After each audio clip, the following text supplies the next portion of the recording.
대중께 묻겠습니다. 여러분은 사찰에서 마음을 쉬고 자신을 돌아보셨겠지요. 그리고 어떤 가르침을 얻으셨습니까?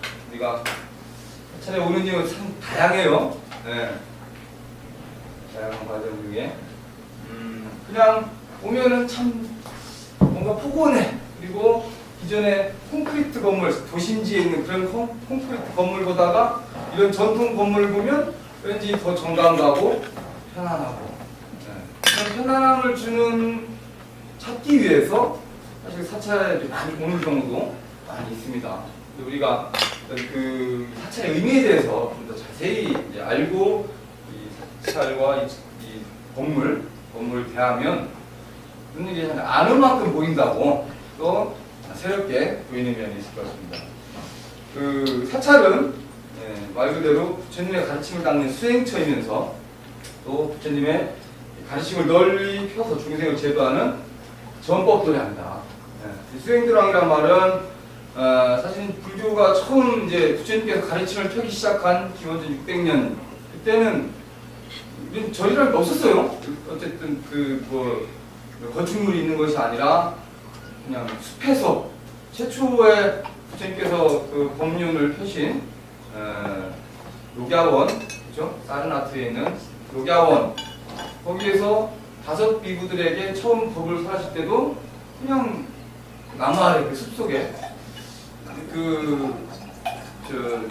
제가 예전에 도반드라고 그 인도 노예를 성지순례를 갔었는데 녹야원을 가보니까 물론 지금도 이적지만 나와 있는데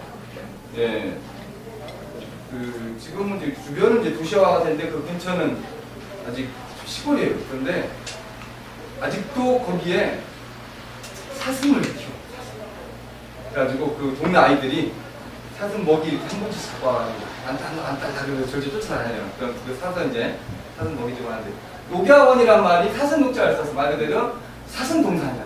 사슴이 뛰어노는 그런 동산. 거기 그 동산에서 처음 교화를 펼치기 시작하시고 그러면서 어쨌든 그 수많은 이제 제자들이 들어오지만 일정한 그 건물을 이제 없었습니다.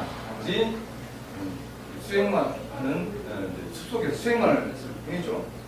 그리고 걸식을 하고 때 되면 마을에 내려가서 걸식하고 올라와서 수행하시고 그런 시간이 이제 이어졌는데 이게 그 인도는 그 우기가 이제 인도는 사실 사계절이 뚜렷하지 않아요. 보통 이제 그래서 북쪽하고 남쪽하고 좀 많이 다른데 특히 부처님께서 계셨던 그 북쪽 지방 거기는 우기에 그 비가 참 많이 옵니다. 여름에. 그래서 바라나시 같은 이런 데 보면 거리가 지저분했다가 우기에 비가 한번 싹 오고 나면 거리가 좀 깨끗해지고 또 평소에 또 굉장히 좀 지저분하고 막 그런데 어쨌든 이 우기가 되면 비도 많이 올 뿐더러 사실 우기 때 이 생물들이 이제 미생물들이 땅에 지금도 뭐 보면 지렁이라든가 많이 올라오잖아요. 그러니까 부처님께서 수행자들이 우기에 이렇게 돌아다니다 보면 그 미생물들을 그냥 모른 채 그냥 밟고 지나갈 수가 있으니까 우기 때는 됐으면 돌아다니지 말고 한 군데에 모여서 수행을 했습니다. 그러다 보니까 그것이 오늘날의 안거의 이제 유래가 되기도 하죠. 지금도 지금 하안거가 이제 시작이 됐죠. 하안거 기간이 사실은 인도의 무기입니다. 무기에 움직이지 않고 모여서 수행하시고. 근데 지금 우리나라는 이제 북쪽 중국으로 들어오면서 사계절이 뚜렷하다 보니까 겨울에도 이제 안거를 들어가서 겨울을 동안거, 여름을 하안거 이렇게 봄, 겨울로 나눠지게 되죠. 그래서 이제 이 우기 때 이제 모여서 수행하다 보니까 점차 공동체가 이루어지게 되고요. 공동체가 이루어지게 되다 보니까 이제 스님들이 거쳐할 것도 이제 필요하게 이제 되었습니다. 그래서 그때 이 불교 최초로 세워지게 된 절이 무림정사라고 나오는데요. 어쨌든 그런 스님들이 수행 첫 번째 사실 절이 이제 창건되게 된 이유가 수행자가 머물러서 수행할 수 있는 그런 수행 도량으로서 사실은 사찰이 건립이 되게 된 것이죠. 네. 그 다음에 차츰 제가 불자들이 그 수행처에 찾아와서 부처님의 가르침을 듣고 또 실천하고, 제가 불자도 또 부처님의 그 가르침에 따라서 수행을 하고 이러면서 법을 전하는 전법 도량으로서의 역할을 하게 됩니다. 네. 전법 도량의 역할을 하게 되고, 그 다음에 오늘날 근현대에 들어서 이 사찰에서 그냥 오로지 공부만 하는 것이 아니라 뭔가 그 도시 같은 경우는 사찰에서 어르신들 뭐 잔치도 열어드리고, 그렇죠?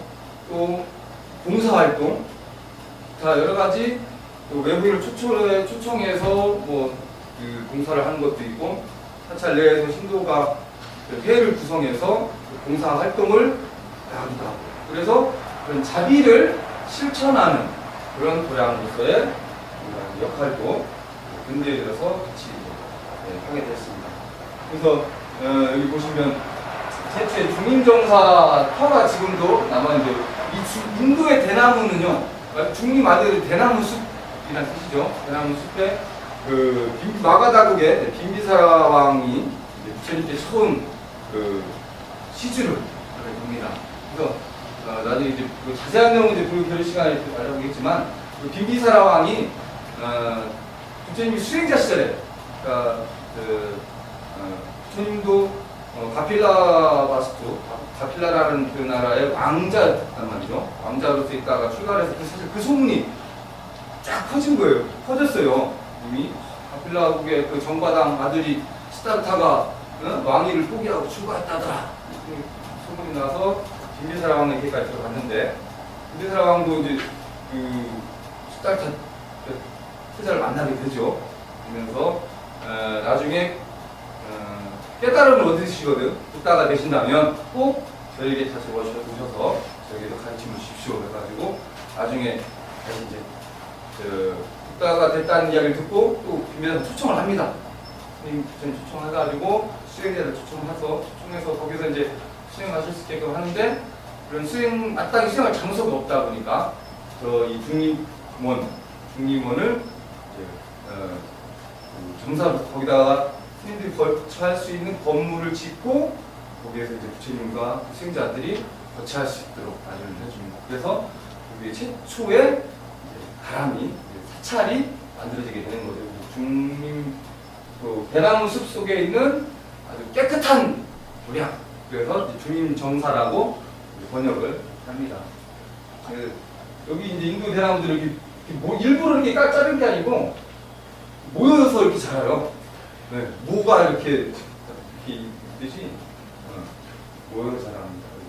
이 안에 가면 이 가운데 큰 연못이 있고요. 근데 재밌는 건 여기 중림정사 터가 있고, 이 옆에 일본이 지은 중림정사가 있어요. 일본 스님들이 가서 지은 중림정사가 있는데 사람들이 거기 더 많이 가. 거기가 진짜 왜냐면 거기서 막 이제 법회도 하고, 물론 스님들이 이제 뭐 활동을 막 하니까 오히려 그 일본 절에 중림정사를 많이 찾아가기도 하더라고요. 그 다음에 여기는 이제 기원정사입니다. 그 후에 부처님께서 가장 오래 머무시고, 그리고 가장 좀 큰 가람이 바로 여기 이제 기원정사가 되죠. 그 금강경이라든가 다른 경전들 보면은 여시함은 일시 불체 사위국 기수국 도덕원이라는 이와 같이 나눠졌다. 어느 날 어느 때 부처님께서 사위국의 기수국 도덕원에 머무시면서, 거기서 이제 또 뭐 쭉 나오죠. 공양을 마치시고, 그 경전 맨 앞구절에 나오는 기수국 도덕원이 바로 이제 기원정사. 보통 이제 기수는 이제 제타 태자라는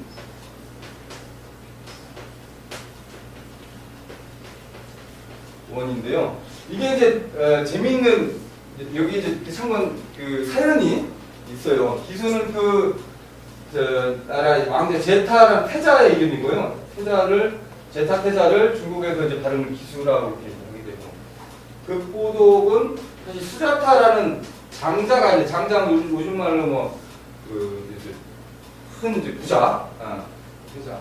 부처님께 유미죽을 올린 그 보살의 이름도 수자타고, 이 장자 이름도 이제 수자타입니다. 근데 그걸 이제 극고독을 해가지고 고독한 사람들을, 외로운 사람들을 돕는 장자다, 그런 이제 의미로 이제 부릅니다. 그래서 기수와 극고독이 보시를 해서 만든 그런 이제 그 장소를 기수극고독원 이렇게 얘기하죠. 이 극고독 장자가 부처님께서 수행하실 공간을 이렇게 좀 마련해 드리려고 주변을 찾다가 너무 예쁜 이 동산을 이제 찾은 거예요. 그래서 동산 주위를 찾아갔더니 그날 태자였던 거죠. 그 나라의 태자여서 그걸 좀 팔으라 그랬더니 팔 생각 없다. 자기도 그걸 참 좋아하는 동산인데 팔 생각이 없다. 계속 쫓아가면서 팔으라 한 거예요. 그러니까 그렇게 사고 싶으면 거기를 황금으로, 네가 사고 싶은 만큼 황금으로 갖다 깔면 그만큼 주겠다. 그러니까 요즘 말하면 공시지가보다 수십 배 높은 가격을 불러서 얘기를 했는데, 안 팔 생각으로 얘기를 한 건데, 그 구독장자가 아유 고맙습니다 해가지고 하인들, 야 불러 막 하인들한테 실어 와 해가지고 황금 저기죠, 금화를 잔뜩 실어가지고 이제 깔기 시작하는 거예요. 막.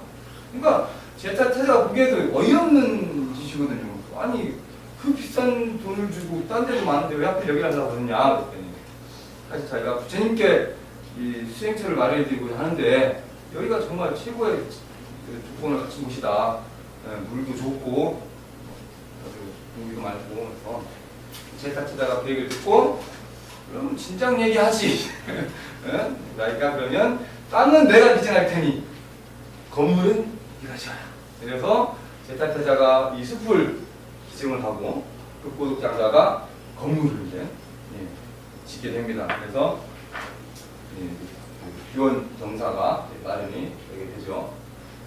그 사찰과 가람, 도량, 정사, 사실 이런 여러 가지 이름으로 이렇게 이제 불리고 있어요. 그래서 우리는 이걸 통틀어서 뭐라고 하죠? 사찰, 가람, 도량, 정사, 사라는 의미가 사실은 좀 조금만 얘기하면, 중국에서 이 사를, 원래 이 사가 관청을 뜻하는 말이었답니다.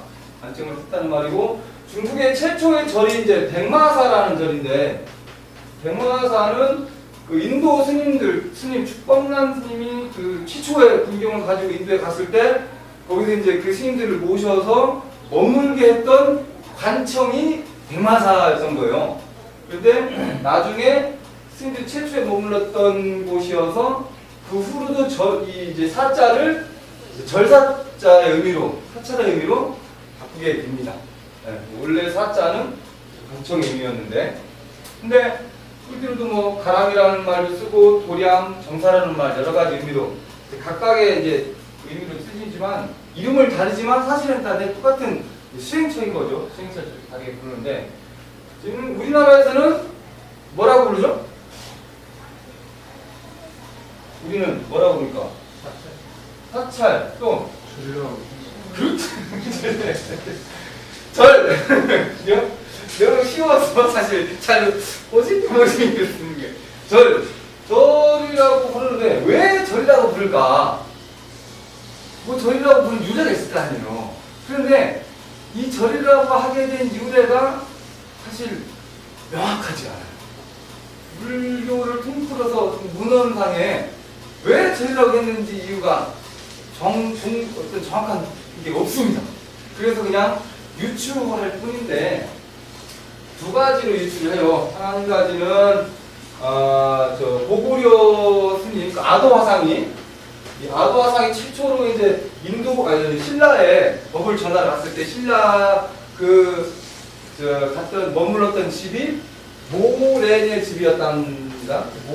모래자는 이제 털모자를 써가지고 모래의 집인데, 그게 털예의 집이니까 털예의 집 하다가 그게 이제 털이 절자로 바뀌어서 절이라고 됐다는 이야기도 있고, 또 한 가지는 절에 가면 절을 많이 하니까 그래서 절이라고, 절하러 가는 곳.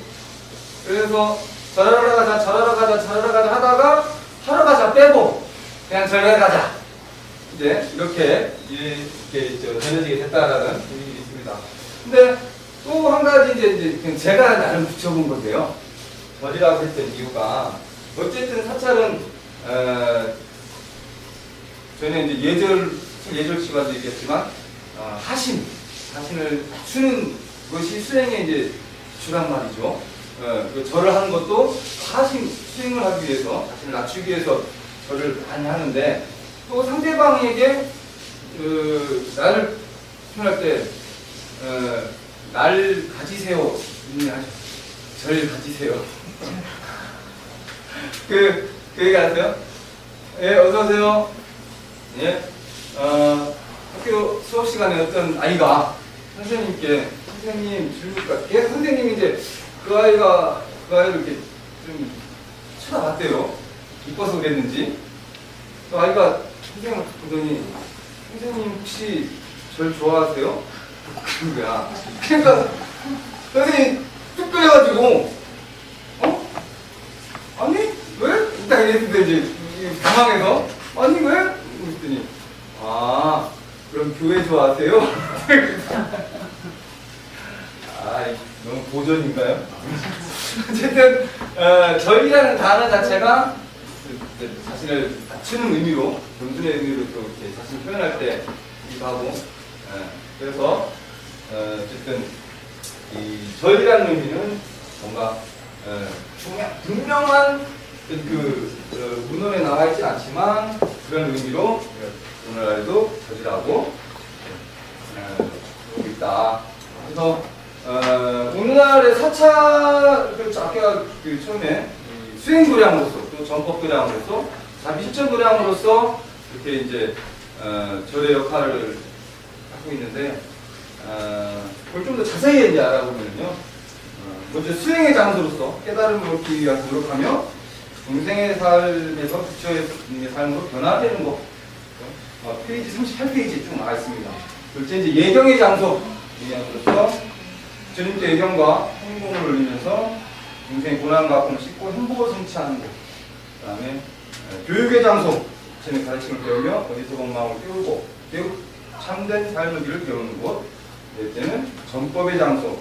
그러니까 좋은 거 나만 갖고 있는 것이 아니라 다른 사람에게도 좋은 걸 알리는 것이 불자의 의무라고 할 수가 있겠습니다. 그래서 사찰은 그런 법을 전하는 전법이 이루어지는 가장 중요한 공간이다.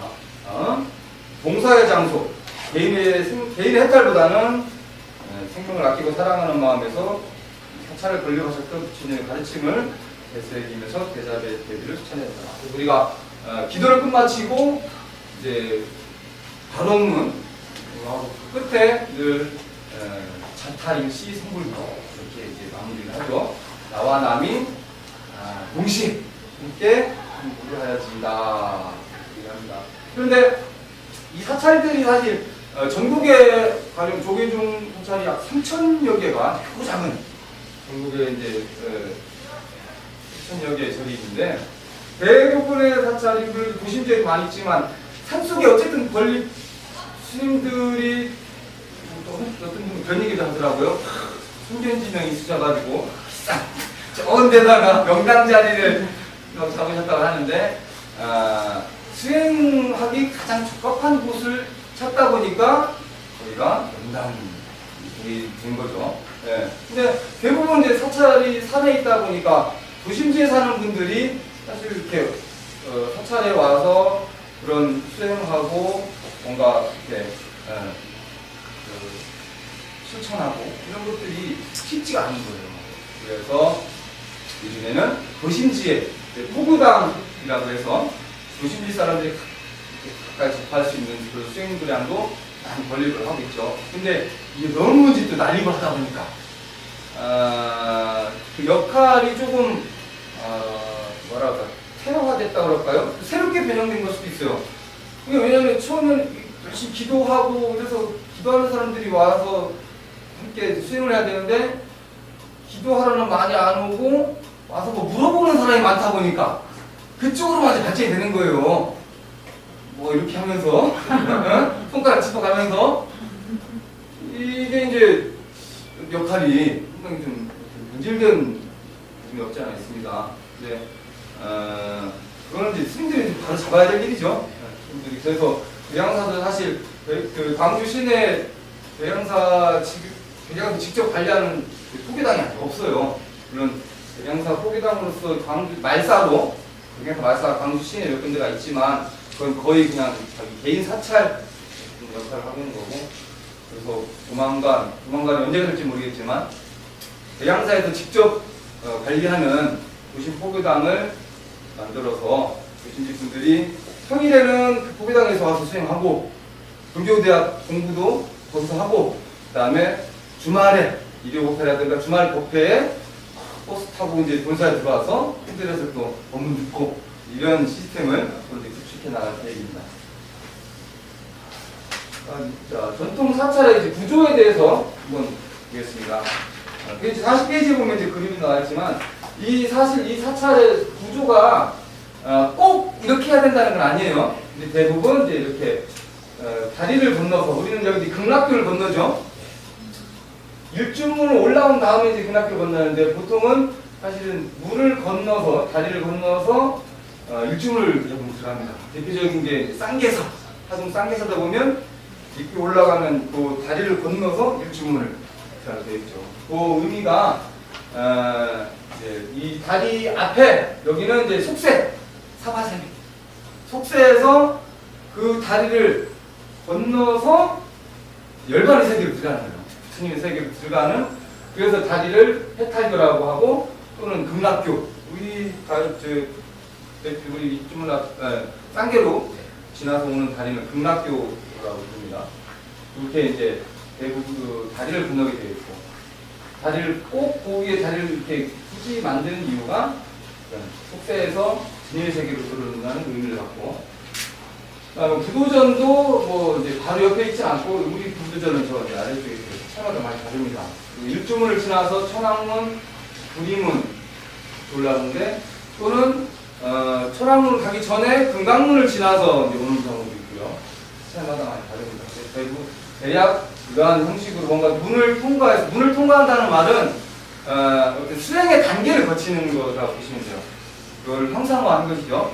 수행의 단계를 거쳐서 결국 주님이 계신 병전, 깨달음의 세계까지 오게 되는 과정을 이제 정각을 배치하는 것으로 형상화했습니다. 여기는 이제 송광사의 전경이고요.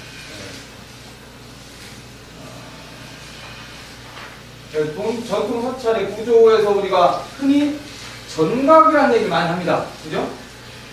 절에 있는 건물을 통틀어서 전각이라는 얘기를 많이 하는데, 전은 부처 사림을 모시는 곳, 그리고 각은 불교가 수행한 민간 신앙의 대상을 모신 곳으로 나눠집니다. 그래서 우리가 삼성각 그러죠? 삼성전이라고 하네요. 그렇죠? 그러면 삼성각은 그 민간 신앙의 그 대상을 모신 곳이기 때문에 각이라는 말을 쓰고, 부처님이 계신 곳을 전이라고 우리가 그러고 있습니다.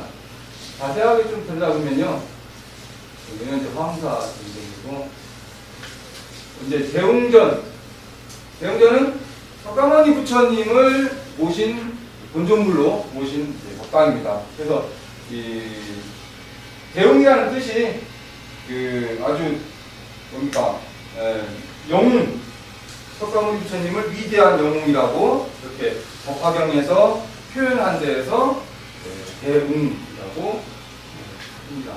그리고 부처님, 석가모니 부처님 좌우부처, 협시보살이라고 하죠. 좌우부처라고도 하고 협시보살이라고 하는데, 옆에서 시중을 드는 협시보살은 문수보살, 고현보살, 그리고 또는 아미타 부처님과 약사야대 부처님을 모시기도 하고요. 또 간센보살과 지장보살님을 모시기도 하고. 아마 전 시간에 제가 그때도 잠깐 얘기를 드렸었는데, 그러니까 석가모니 부처님 좌우에는 항상 문수와 보현이 있다라고 외워두면 안 된다고 했어요. 예. 왜냐하면 절마다 달라. 예. 기본적으로는 문수와 고열이지만 차차에 따라서 다르게 모십니다. 그리고 뭐 또 삼세불이나 삼신불을 모시기도 하는데, 삼세불은 과거, 현재, 미래의 부처님, 그래서 현재 석가모니불, 과거 연등불, 연등불이 이제 제화갈라보살이라고 하고, 미래 미륵불을 모신 불을 삼세불. 삼신불은 법신, 보신, 하신 글에서 낙사리 부처님과 아미타불을 이제 모시는데, 이 부처님 세 분을 이렇게 모시는 경우 격을 좀 높여서 대웅 오전이라고 합니다. 근데 이 삼세불을 이제 법신, 그러니까 삼신불, 법신, 보신, 화신을 선종에서는 이제 청정, 법신, 비로자나불, 원만, 보신, 노사나불, 청대각 하신, 서가모니불 이렇게 나누게 됩니다. 법신, 보신, 화신에 대해서는 또 나중에 그 배운 시간에 자세히 알아보도록 하겠고요. 다음, 여기 수덕사 대웅전인데, 우리나라 남아있는 건축물 중에 가장, 목조 건축물 중에 가장 오래된 도시시대 건축물로 남아있죠. 네. 특이한 게, 다른 대웅전 대부분 팔짝지붕, 팔짝지붕인데, 여기는 이제 막대지붕이라고 해서, 이 끝이, 네, 지붕이 좀 다른 대웅전과는 좀 다른 모양하고 있습니다.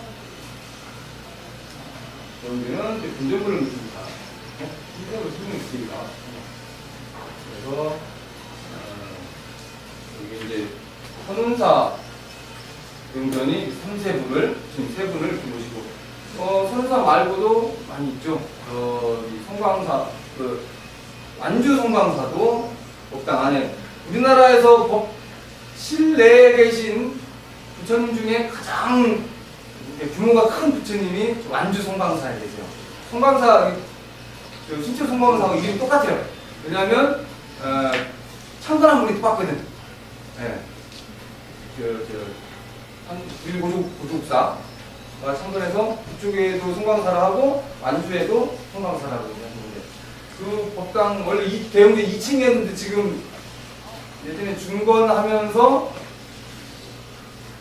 돈이 부족했다 그래가지고 2층 건물을 1층으로 줄이는 바람에 안에 부처님은 그대로인데 법당 규모가 축소되다 보니까 좀 약간 언밸런스해진 모양이에요. 완주 성광사 가보셨어요? 네. 가보시면 완주 성광사 가면 대웅전 안에 부처님이 거의 천장 이만 달듯이면 엄청 커요. 법당은 좁아. 이 공간도 굉장히 크신데 그런 사연이 있습니다. 이제 대적광전, 비로전이라고도 하는데요. 연화장 세계의 비로자나 부처님을 본尊불로 모신 그 법당을 대적광전 또는 비로전이라고 합니다. 그래서 진리의 빛이 가득한 대적정의 세계라 해서 또 연화장 세계라고도 이렇게 이야기를 하는데요. 그 책에 보면 자세한 내용 다 나와 있습니다. 씀씀이 읽어보시고 책에 잘 안 나와 있는 내용을 제가 좀 설명을 드리도록 할게요. 그래서 이제 해인사 대적광전 흥신불을 모시는데 아미타 부처님, 비로자나 부처님, 석가모니 부처님을 모시기도 하고 노사나 부처님, 비로자나 부처님, 석가모니 부처님 이렇게 삼신불을 모시기도 합니다. 그래서 선종의 삼신설인데 보통 이거는 이제 지금 이 삼신불은 법상종, 예전에 이제 또는 화엄종 이 다른 그 종별로 종지에 따라서 왜 우리 지금 뭐 조계종, 뭐 천태종, 태고종 있잖아요. 그거는 사실은 종의 명칭은 근대에 들어서 명칭 지어진 거고요. 옛날에는 소위 경전 그리고 수행하는 방식에 따라서 달라졌습니다. 그래서 대표적인 게 선종, 교종, 율종. 그래서 오로지 참선만 하는 종파를 선종, 그리고 오로지 경전만 공부하는 종파를 교종, 그리고 계율만 공부하는 종파를 율종 이렇게 했는데 지금 우리나라 불교를 독특한 이제 우리나라만의 이렇게 방식으로 흘러왔어요. 왜냐하면 그거 다 하잖아요. 그렇죠? 참선도 하고 경전도 하고 계율 좋은 거예요. 그래서 한국 불교를 사실은 통불교라고 합니다. 통불교. 네. 모든 이 저기를 다 한다. 수행을 다 해서 통불교라고 부르는데 그 예전에 이제 화엄종 또는 천태종은 교종에 속한 저희 그 종파였고요. 그다음에 뭐 임재종, 뭐 법상종 또 이런 종들은 선종에 특히 5가 7종이라고 뭐 또 족보가 쭉 있는데요. 어쨌든 선종과 교종으로 나눠져 있었는데 요즘 오늘날은 천태종이나 뭐 무슨 태고종이나 그냥 다 통불교예요. 왜냐면 거기도 참선하고 경전 공부하고 계율 공부하거든요. 조계종도 선종을 사실 선종의 이제 후예거든요. 선종의 종지를 표방을 하지만 그래서 종지도 직지인심 견성성불 그리고 소의 경전은 전등법어 역대 내려온 스님들의 이제 법문과 금강경을 소의 경전 등으로 이제 하고 있죠. 그래서 그런 종교 수행에 따라서 그렇게 종파가 나눠졌는데 요즘에 그 조계종, 천태종, 태고종 이런 끝에 종자는 수행의 차원보다는 그냥 다른 단체 이름을 짓게 됐습니다. 극락전, 또 무량수전이라고 부르고 이타전이라고 부릅니다. 우리 저쪽 오른쪽에 보시면 극락전이 백양사에서 가장 오래된 건물이 극락전이에요. 극락전이 가장 오래된 이제 건물인데 말 그대로 극락세계의 교주이신 아미타 부처님을 모신 법당입니다. 그래서 아미타 부처님의 그 전신이 법장이라는 비구 스님이었는데 그 법장이라는 스님이 48개 48대원 48개 큰 서원을 세워서 그 서원을 이제 이루어서 아미타 부처님이 계셨다고 하죠. 그래서 그 서원 중에 그런 서원이 있어요. 누구라도 죽기 직전에 내 이름을 10번만 부르면 내가 극락세계로 바로 그냥 인도하겠다. 네. 그 나무 아미타불, 그죠? 나무라마디 귀합니다. 아미타 부처님께 귀합니다. 이 나무 아미타불 10번만 하면은 그냥 바로 데려가겠다. 그런데 숨 넘어가기 직전에 지금 숨을 딱 넘어가는데 나무 아미타불 이거 10번 하다가 숨 넘어갈 수도 있어요. 그렇죠? 그러니까 그 말은 뭔 말이냐면 늘 평소에 입에 배어 있어야 된다는 얘기죠. 나무 아미타불이. 그래서 평소에 그만큼 수행이 되어 있어야 사실 그런 위급한 순간에 숨 넘어가는 순간에 나무 아미타불 10번을 아마 되낼 수 있을 것입니다. 그래서 그 한량 없는 세월을 그 시간을 산다 해가지고 나이가 한량이 없어. 그래서 무량수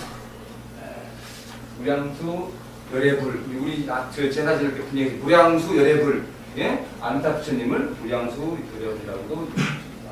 그렇죠. 아미타 줄여서 미타전이라고 얘기를 하고요.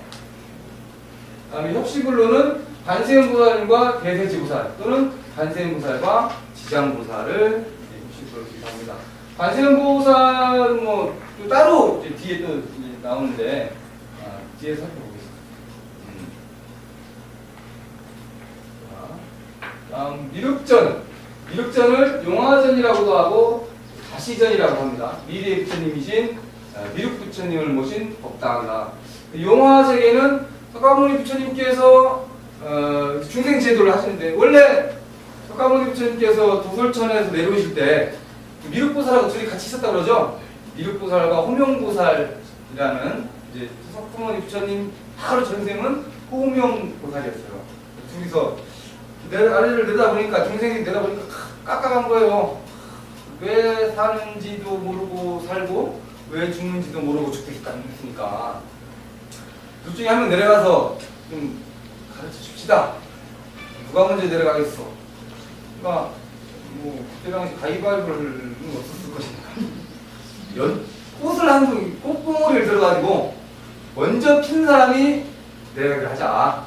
둘 다 꽃송이를 딱 들었대요. 꽃봉오리를.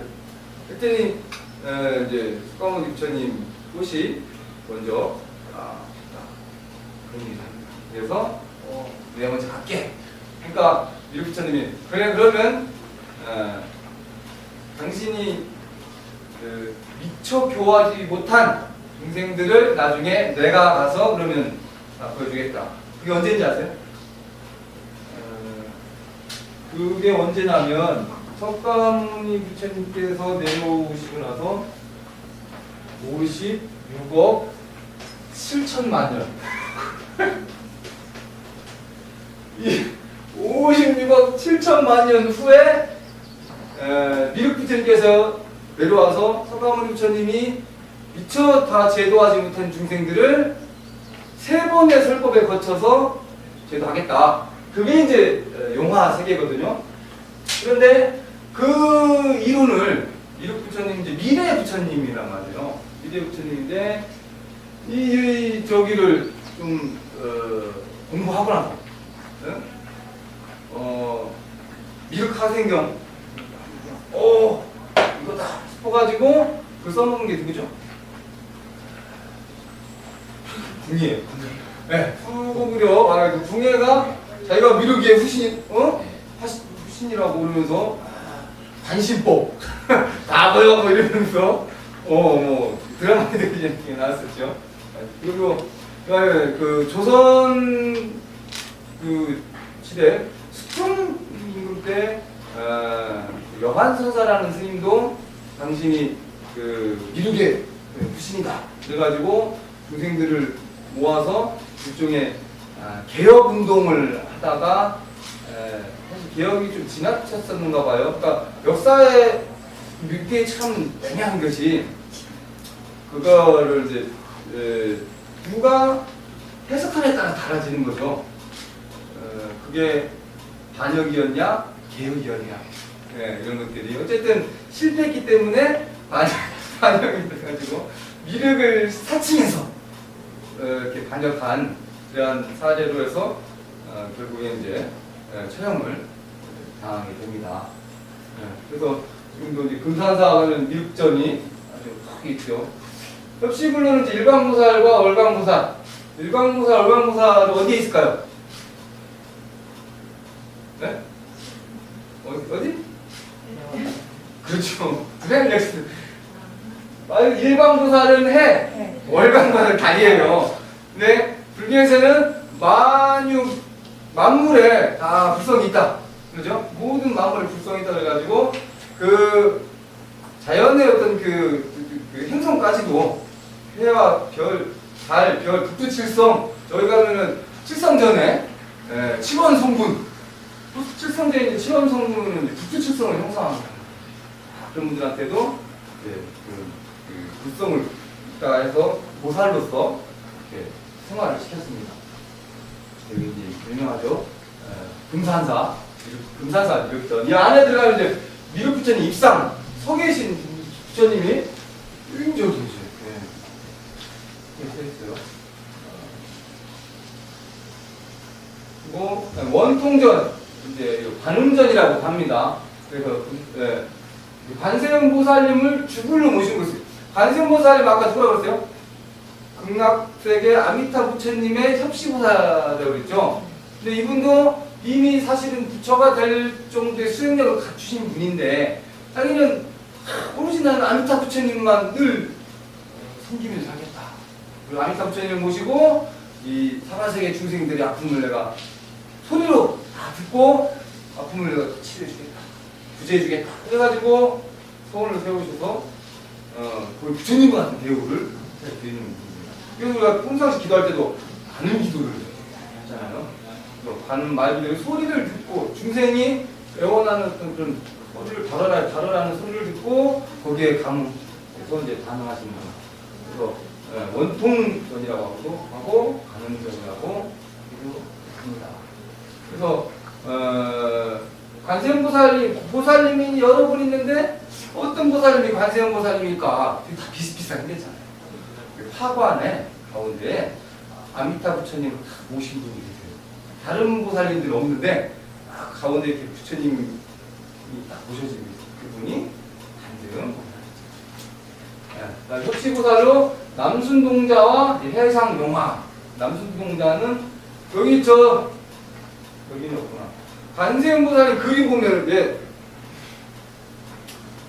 관세음보살님 그림 여러 가지가 있죠. 뭐 배기관음 그림도 있고 그 유명한 관세음보살 관음보살도가 좀 많이 있는데 어쨌든 거기에 보면 동자 한 명이 꼭 그 보살님 앞에서 차를 탁 돌린다거나 그런 이제 동자가 있어요.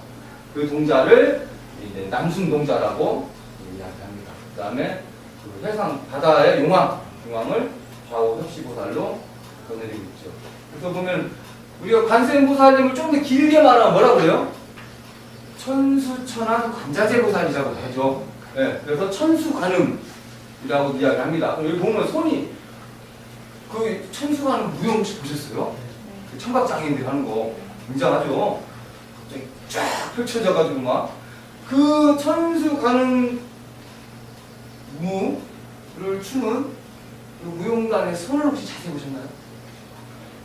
자세히 보신 분? 천수천안이 천수는 손이 1000개야. 그죠? 손이 1000개여서 중생들이 막 애원 손만 붙잡고 주려고 여기 뻗어가지고 탁 잡고 주는 거예요. 그죠? 그런데 천안은 1000개의 눈이 어디 있을까? 눈을 앞에 이렇게 있는데 그 손마다 눈이 달라요. 그 천수 이 무용을 하는 그 무용단들 보면 손에 이렇게 그런 그림이 있어요. 네. 그래서 천수천안은 그 1000개의 손과 1000개의 눈, 그 1000개의 눈은 손마다 눈이 닮는 거예요. 그래서 다른 거 뭐 이제 이 부분은 이제 이분 이렇게 머리 위에 또 얼굴이 삥 둘러 있는 부분이 있어요. 11면 관음보살에서 삥 둘러 있는 경우도 있고. 또 다음은 약사전. 약사전은 약사유리강 열애. 그래서 약사열애를 모신 것입니다. 약사유리강 열애는 어떤 의미냐면 말 그대로 중생의 아픔을 그러니까 이렇게 아픔 중에서도 병들거나 불구가 됐거나 어떤 신체적으로 뭔가 이렇게 아픔이 있는 그런 분들. 그래서 이 뭐 질병과 재난 이런 이걸 이제 구제하시는 분으로 이제 유명하죠. 그래서 몸이 아픈 분들은 약사 기도를 많이 하고 약사 부처님은 보면 그 손에 함을 하나 들고 계셔. 그게 약함이라고도 하는데 거기서 이제 약을 꺼내가지고 중생들에게 이제 중생의 병에 맞는 약을 주시라고. 그리고 그런 사업도 되셨어요. 이 자기 업으로 인해서 전생에 어쨌든 사실 우리가 이 땅에 태어날 때 어떤 사람은 다 멀쩡하게 손발 다 멀쩡하게 태어나기도 하고 어떤 사람은 또 부족하게 태어나게 됩니다. 그렇죠? 실질적으로 눈이 안 보이는 경우도 있고 팔다리가 없는 경우도 있고 후천적으로 또 눈이 안 보이거나 또 팔다리가 없거나 또 말을 못한다고 하는 경우가 많이 있습니다. 저랑 친한 동생도 시각장애인인데요. 걔는 후천적인 시각장애인이에요. 저한테 한번 묻더라고요. 왜 하필 내가 그 친구를 교회를 다녔었거든요. 교회에서는 그러더래요. 그래 하나님이 그런 너를 뭐 이렇게 활용을 해서 다른 사람에게 너를 보여주시기 위해서 그랬다 뭐 이런 식으로 저기 이야기했다나 봐요. 그런데 이야기 그런 거예요. 왜 하필 나를 선택했냐? 나한테 이런 얘기를 하더라고요. 그래서 이제 저는 뭐라고 했냐면 그랬어요. 야, 네가 다른 사람을 아프게 하지 않았다면 네가 아프겠냐? 너는 기억하지 못하겠지만 분명히 너는 다른 누군가의 눈을 다치게 했을 것이다. 그러니까 눈이 다친 거다. 딴 거 이유 없다. 그리고 다른 사람 원망하지도 말고 원망할 필요도 없다라고 얘기하셨어요. 근데 그 아이가 그걸 이해하기까지 굉장히 오랜 시간이 걸렸는데 나중에는 제가 그걸 받아들였어요. 그냥 받아들이기만 한 게 아니라 아 그렇구나라는 거를 알게 됐죠. 어쨌든 그 사람들이 약사의 부처님께 기하고 기도를 하면 당신이 다음 생에는 당신 약사 유리강 세계로 데리고 가서 거기에서는 부강한 몸으로 태어나게 하겠다. 이런 이제 서원을 세우시는 겁니다.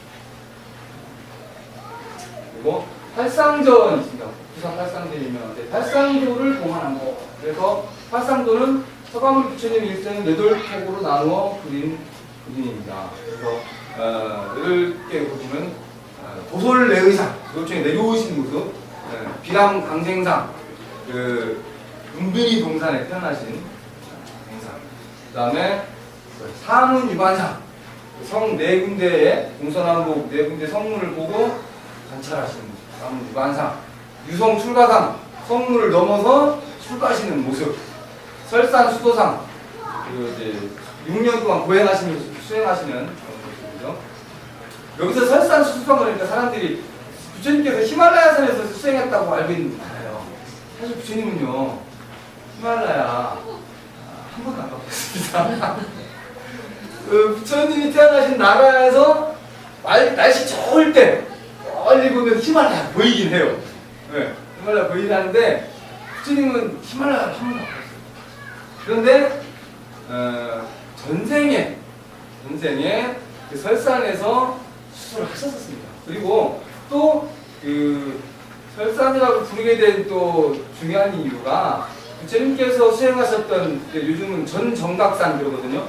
그 붓다가야에서 깨달음을 얻기 직전에 수행하셨던 산. 그 산 이름이 이제 정확한 명칭 생각나요. 그 산을 설산이라고 불러요. 왜 그러냐면 완전 바위산이에요. 저도 가봤는데 부처님 수행하시던 그 불턱 아직도 있고 거기 네팔 스님들이 지은 절이 있거든요. 근데 거기 가보니까 돌산이에요. 돌산.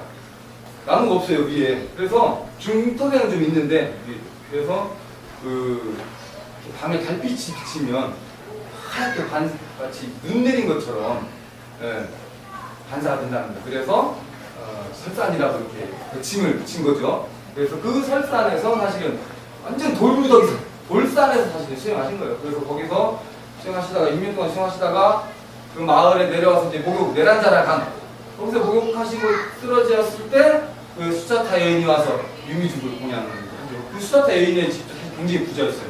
그 집터도 그 동네에 남아 있고요.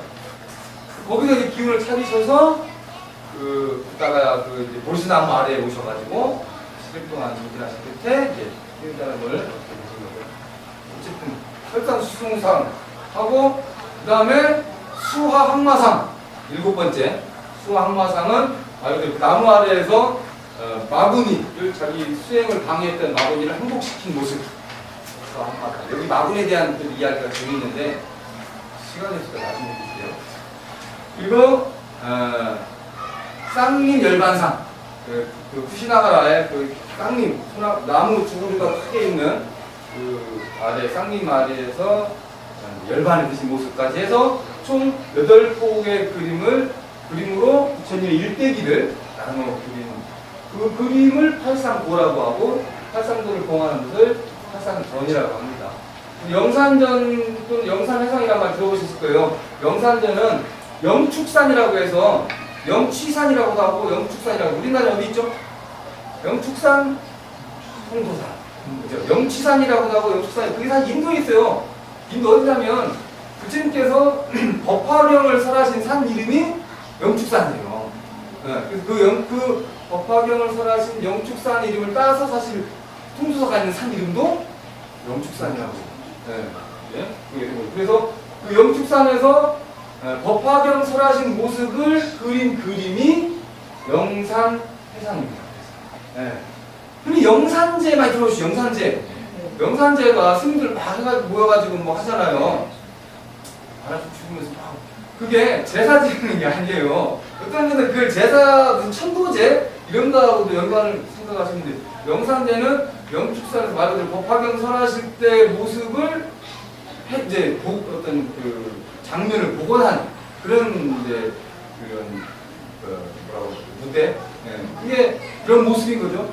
뭐 하는 보면 바루공양 하는 모습도 있고 그 영산제 안에 스님들이 바루공양도 그냥 먹는 게 아니라 개송을 쫙 읊어가면서 그때 당시 어떤 모습 그대로 재현하는 그런 것을 영산제라고 합니다. 그 지금 전 무형문화재로 지정이 됐죠. 네. 그 안에 본전물은 이제 석가모니 부처님이 계시고 합시불로 제화관라보살과 미륵보살이 합시불로 있습니다. 그다음에 여기 이제 법주사 활상전. 법주사 우리 이번에 봤죠. 기억 안 나요? 이 앞에서 다 사진 찍었잖아요. 그거 뭐 찍어? 네, 하여튼 우리 여기 이제 우리나라 현존한 최고 오래된 이제 5층 목탑 구조의 전각으로 유명합니다. 목불을 챙기는 이제 안의 모습이고요.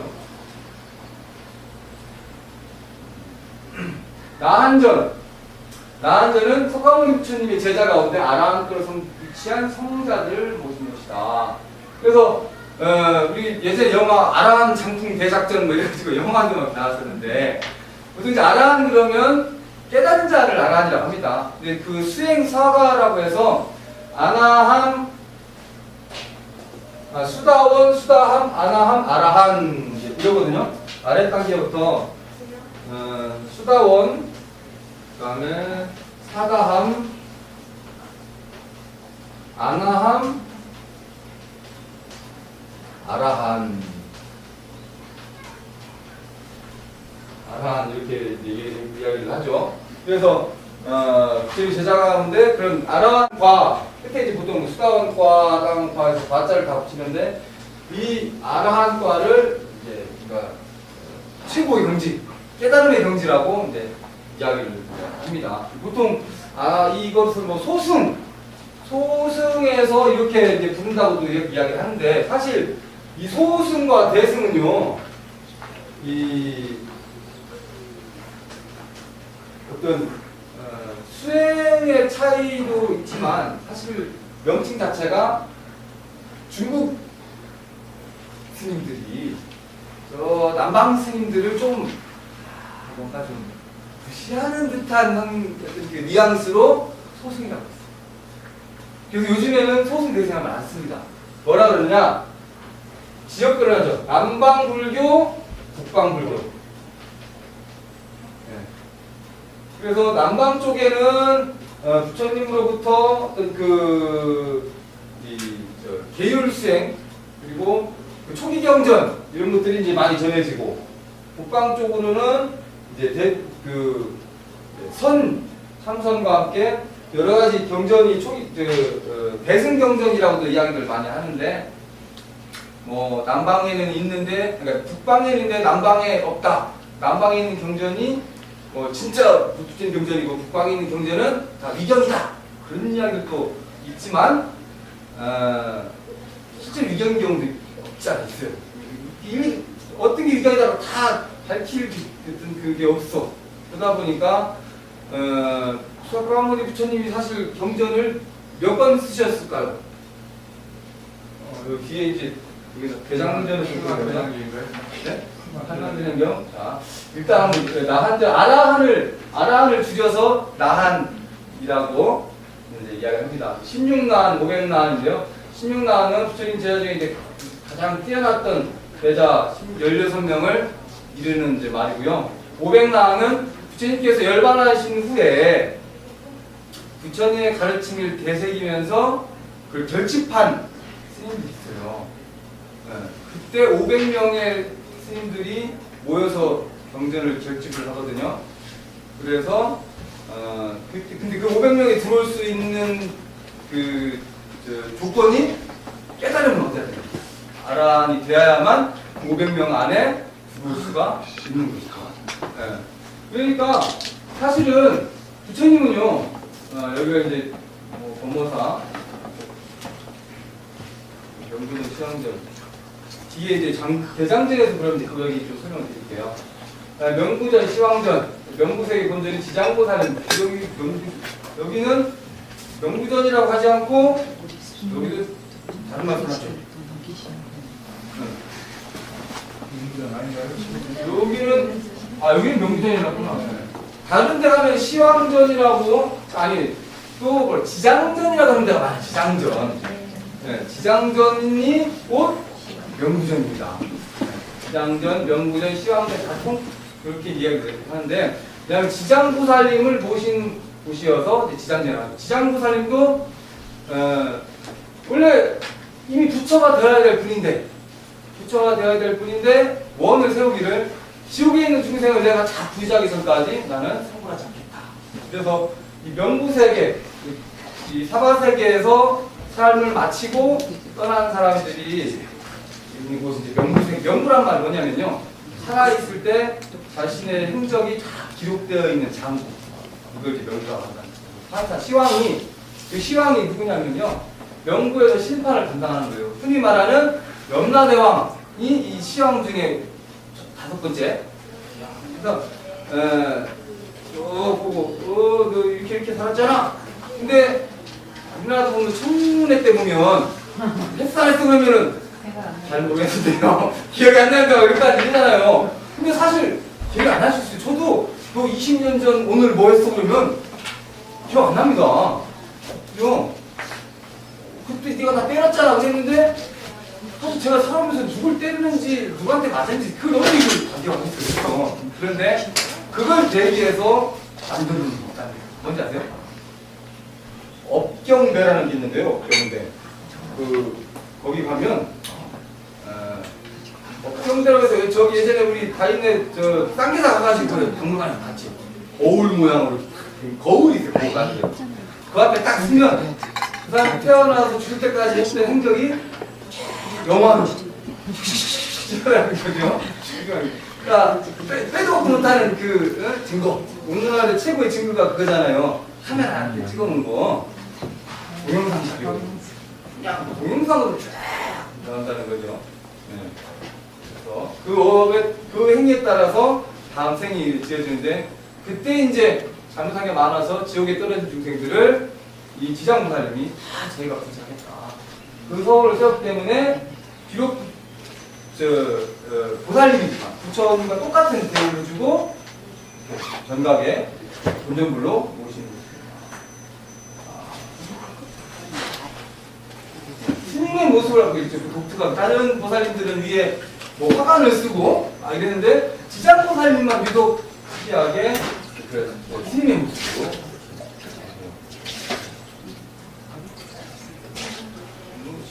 시간이 넘는데 빨리 설명을 하겠습니다. 대장전, 불교의 진리가 담긴 대장경을 이렇게 봉안하는 법당은 대장전, 장경각이라고 하죠. 네, 흔히 이제 세인사의 장경각 다 유명한데, 아까 제가 부처님께서 몇 번의 경전을 집필하셨을까요? 했을 때, 대장경. 네, 근데 부처님은 경전을 84,000권, 네, 한 번도 집필하지 않으셨습니다. 그렇죠. 부처님 말씀만 하셨어요. 말씀만 하시고 굳이 책을 뭐 집필할 이유도 없거니와 그 당시 그렇게 많은 양의 이야기를 적어놓을 만한 종이가 없었죠. 그래서 부처님께서 열반하신 후에 제자들도 부처님께서 이렇게 말씀하시면 바로바로 그냥 다 숙지를 한 거예요. 암기를 다 했어요. 그랬는데 부처님께서 열반하시고 나서 제자들이 조금 아직 깨닫지 못한 제자들이 선배 스님한테 물어보는 거죠. 전번에 부처님이 뭐라고 하셨죠? 이렇게 말씀하신 것 같기도 하고 저렇게 말씀하신 것 같기도 하고 이게 헷갈려 하니까 수행자 사이에서도 약간 이제 논란이 있는 거예요. 그래서 그걸 분명하게 하자. 그게 뭐냐면 결집입니다. 결집. 그래서 치렵불이라는 이제 굴에 모여가지고 500명의 스님들이 모여서 이 결집이라는 걸 이제 하게 되는데요. 이때 누가 아난존자가 그 이제 부처님의 가장 측근 이제 시자였잖아요. 아난존자. 그래서 아난존자가 부처님의 말씀을 가장 많이 들은 거죠. 그래서 500명의 이 수행자들이 쭉 앉아 있습니다. 아난존자가 단 위에 딱 올라가요. 딱 올라가지고 뭐라고 이야기하냐면 이와 같이 나는 들었습니다. 모든 경전의 시작이 이것이 아닙니다. 이건 내 얘기가 아니라 저는 부처님께 이와 같이 들었습니다. 어느 때 부처님께서 기수고도건의 1500 비구 스님들과 함께 걸식을 하시고 오셔가지고 쫄쫄이 얘기한단 말이죠. 얘기를 해. 한 대문 끝나면 왔으니까 500명의 아란들이 나도 그렇게 들었다. 통과. 그 중에 누가 나는 그렇게 안 들은 것 같은데 다시 위기를 물어보는 거죠. 너는 어떻게 들었어? 그래서 이렇게 다 들었다. 그게 이제 만장일치가 되어야만 통과해가지고 오늘날의 그런 경전이 완성이 되고, 그래서 총 4차 객치까지 돼요. 이때도 그냥 말로만 만들고 후에 100년에서 한 400년이 지난 후에 비로소 이제 외우는 것도 한계가 있는 거야. 점점 이거 안 되겠다, 쓰자. 그때 이제 비로소 폐역경이라고 해가지고 나무 잎에다가 큰 나뭇잎, 갑자기 이름이 기억이 바나나 나무가 야자 나무 잎에다가 잎을 가공을 해서 거기에 이제 쓰게 됩니다. 시간이 지금 고민하셨는데요. 빨리 넘기겠습니다. 어쨌든 경전을 보신 곳이 이제 대장전 또 강경가. 정멸고궁은 서가모니 부처님의 사리를 봉헌하는 곳. 그래서 부처님 사람들은 모시지 않는다. 이신사리는 말 그대로 부처님을 이제 가디하시고 나서 화장하고 나서 나온 그 결정체, 이걸 이제 흔히 사리라고 이야기합니다. 큰 스님들 열반하시면 사리를 막 그러죠. 어쨌든 그 사리를 봉헌한 곳을 정멸고궁이라고, 우리나라 5대 보궁 어딘지 아시는 분 많이 가보셨죠? 네. 통도사, 영축산 통도, 그 다음에 설악산의 봉정화, 또 명월의 사자산 독공사, 태백의 태백산 정암사, 그리고 오대산 상원사, 그죠? 그래서 이 5대 보궁이라는데 사실 하나 더 있어요. 여기가면 금강산 건봉사. 이 금강산 건봉사를 잘 모르는 분이 많은데, 이 통도사에 모셔졌던 그 불천님 사리가 뭐냐면 정골사리하고요, 통도사에 치아사리가 있었습니다. 근데 임진왜란 때 일본들이 강제로 이제 이 통도사에 모셔놓은 부처님 사리를 강제로 모셔온 거예요. 그래서 그걸 누가 찾아오냐면 사명대사가 찾아오죠.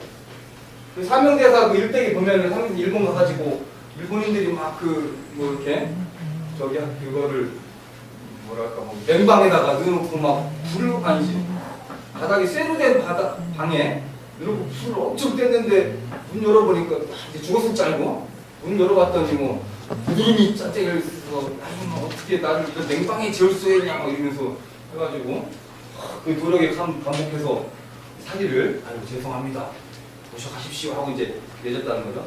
그때 모시고 와서 통도사에는 정골사리만 모시고, 이들이 관리를 잘못했으니까 치아사리는 저 위에 건봉사로, 그래서 금강산 건봉사에 지금 치아사리 방문하는 겁니다.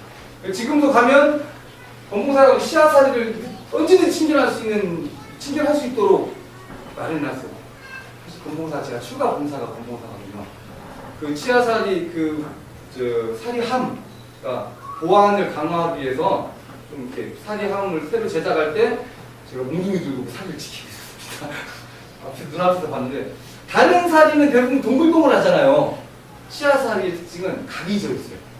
사리가 각이 져 있는데 빛깔이 아주 여러 빛깔이 막 나거든요. 나중에 건봉사 꼭 한번 가서 사리 친결 보시기 바랍니다. 자, 그리고 이 정멸고궁은 부처님상을 별도로 모시지 않죠? 어디서 가면 거기도 마찬가지예요. 그 건봉사도 그 고궁에는 불상이 없어요. 방석만 딱 있고 뒤에 유리로 이렇게 유리창이 나 있어서 뒤에 사리탑이 그 유리창을 통해서 보이게 되어 있습니다. 다른 고궁도 다 되어 있고요. 장경각에 조사당은 이제 역대 조사, 우리 여기서 이제 조사각이 있죠. 여기는 이제 진영각, 또는 진영각 또는 음진전 다양하게 부릅니다. 그래서 도산이라고 그 스님이나 큰 스님 영정 육패를 모신 곳. 북사 송광산 북사전이라고 하죠. 송광산 16국사가 나오는 절에서 북사를 모시는 전을 북사전이라고 이야기하고 있습니다. 삼성각은 이제 산신, 독성, 칠성 등을 이제 모신 것, 민간 신앙을 불교가 수용을 해서 이렇게 참 안에 이제 어떤 그 미신이라고 해서 배척하지 않고 불교가 수용을 합니다. 아까 이제 일광보살, 월광보살, 해와 달, 북두칠성에도 다 이 저기를 특성이 있다고 얘기하니까 우리 산, 바위, 뭐 물, 불 어느 것 하나 특성이 없는 게 없다는 거죠. 그래서 산신은 말 그대로 우리 흔히 말하는 산신령님, 독성은 나반존자라고도 하는데 사실 서가모니 부처님도 혼자 깨달았고 이 나반존자도 독성도 말 그대로 혼자 깨달았거든요.